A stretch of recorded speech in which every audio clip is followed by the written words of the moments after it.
हाँ, तीसरा चरण का वोटिंग शुरू हो चुकी है और इसी के तहत आपको बता दें कि मतदान प्रतिशत बढ़ाने की कवायद भी शुरू हो चुकी है। मतदाताओं को आकर्षक उपहार मिल रहे हैं, जहां बूथ क्रमांक 135 में लकी ड्रॉ निकला है। आपको बता दें कि विजेता प्रेमवती कुशवाहा को उपहार मिला।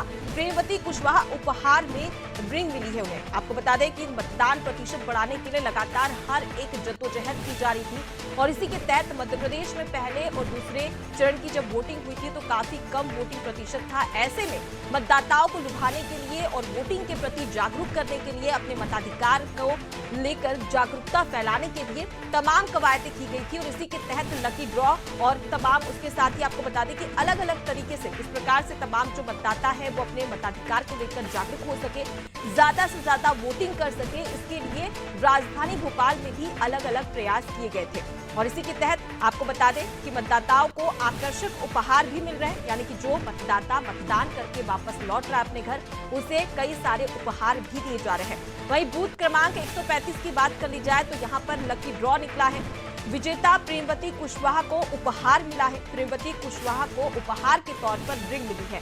तो देखिए, मतदाताओं को जागरूक करने के लिए ये जरूरी हो जाता है, क्योंकि हमने देखा कि पहले और दूसरे चरण में किस प्रकार से मध्य प्रदेश में लगातार जो वोटिंग प्रतिशत थी वो गिर गया था।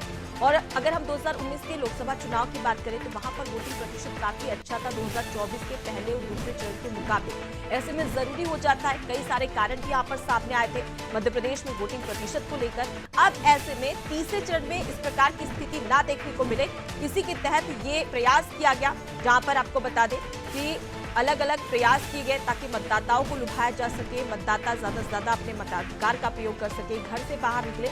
और कई कारण भी सामने आते हैं। हमने देखा था पहले और दूसरे चरण के चुनाव में कि कई सारी बातें निकलकर सामने आई थी और उसी की वजह से जो तमाम मतदाता है वो अपने घर से बाहर नहीं निकल रहे थे। वोटिंग प्रतिशत में लगातार गिरावट देखने को मिल रही थी। लेकिन तीसरे चरण में चुनाव आयोग ने तो अपनी पूरी तैयारी की थी कि लोगों को जागरूक किया जाए। लेकिन हम बात करें अन्य पार्टियों की, चाहे भाजपा की बात करें, कांग्रेस की बात करें, उनके द्वारा भी प्रयास किया जा रहा था। और उसके साथ ही साथ अलग अलग जो कंपनीज है, अगर हम बात करें रैपिडो की, तो रैपिडो ने भी एक अभियान छेड़ा था अपनी ओर से कि जो मतदान करने जाएगा उसे फ्री में रैपिडो अपनी राइड देगा, यानी कि घर से उसे पिक करेगा और मतदान केंद्र तक उसे ड्रॉप भी करेगा।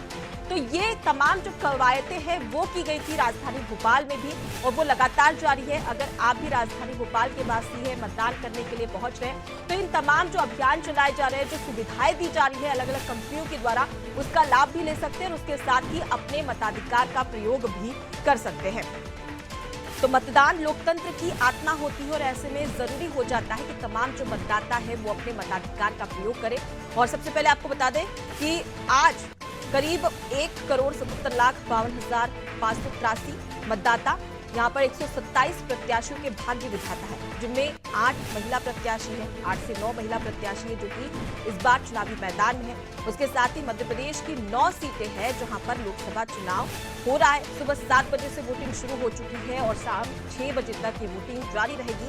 ऐसे में राजधानी भोपाल की बात कर ली जाए तो यहाँ पर एक अलग ही उत्साह और जोश मतदाताओं में देखने को मिल रहा है। और देखिए, टीवी स्क्रीन पर हम आपको लोकतंत्र की सबसे खूबसूरत तस्वीर इस वक्त दिखा रहे हैं, जहां पर आप देख सकते हैं कि तमाम जो मतदाता है वो यहाँ पर लंबी लंबी कतारों में लगे हुए अपनी वोटर आईडी के साथ में यहाँ पर पहुंचे हैं, अपनी बारी का इंतजार कर रहे हैं। और सबसे खूबसूरत तस्वीर इसलिए भी हम कह रहे हैं लोकतंत्र की, क्योंकि देखिए गर्मी का समय है और 43 से 44 डिग्री पारा पहुंच चुका है, लेकिन उसके बावजूद भी जो मतदाता है उनमें उत्साह कम होने का नाम नहीं ले रहा है। चलिए अब जान लेते हैं कि अलग अलग जिलों में किस प्रकार का माहौल फिलहाल देखने को मिल रहा है। रिजवान, राजधानी